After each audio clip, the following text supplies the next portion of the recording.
ஊரில் எல்லோரும் குருவாயிட்டான், அதனால் நான் கோன் குரு. ஊரில் இருக்கிறவங்கலாம் குரு, அதனால் நான் யார்? கோன் குரு. குருக்களின் ராஜா கோன், இல்லைனா சத்துகுரு, சத்குரு.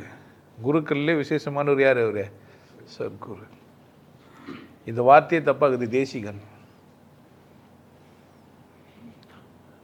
புரியுதா எப்படின்னு?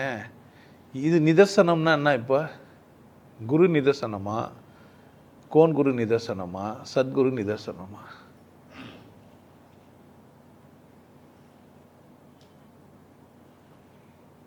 பூரா பயிலும் தனக்கு அங்கீகாரம் ஓணுன்றதுக்காக எப்படி வேணால் சொல்லிப்பாங்கன்றது தான் நிதர்சனம். நிதர்சனம்னா என்ன? அவனுக்கு பெருமை அடையணுன்றதுக்காக எந்த எல்லைக்கும் போவான். ஒருவன் தன்னை பெருசாக இந்த சமூகம் நினைக்கணும்னு நினச்சிட்டான்னா அதை அடையிறதுக்காக எந்த எல்லைக்கும் என்ன பண்ணுவான்? அவன் போவான். எந்த எல்லைக்கு? பொண்டாட்டி வேணான்னுவான், கோமணம் கட்டிப்பான், வீடு கட்டிக்க மாட்டேன்னுவான், மூஞ்சி ஃபுல்லாக சாம்பல் பூசிப்பான், சடமணியை விட்டுருவான், 10 பேர் அவன் காலில் ஊனுறதுக்காக எந்த எல்லைக்கு போவான்?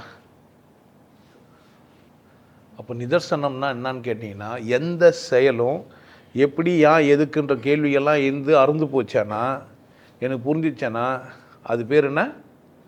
அந்த புரிஞ்சுக்கின இடத்துக்கு பேர் என்ன?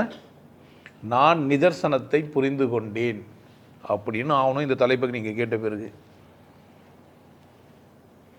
நிதர்சனன்றது ஒரு தலைப்பு இல்லை, ஒரு வார்த்தை இல்லை, எல்லாவற்றிலும் இருக்கிற முற்றிலுமான உண்மை, ஏன் எதற்கு எப்படின்றதெல்லாம் தெரிஞ்சு வச்சிங்கன்னா அது பேர் என்ன? நீ தரிசனம் ஆயிட்ட, தர்சனம் ஆயிடுச்சு, உனக்கு புரிஞ்சிச்சு, உனக்கு புரிந்த உண்மை அப்படின்னு அர்த்தம். நிதர்சனம்னா என்ன? இப்போ நிதர்சனம், அவர் நிதர்சனமானவர் எப்பா? புரிஞ்சுக்கினவர். எல்லாரையும் சொல்லலாமா?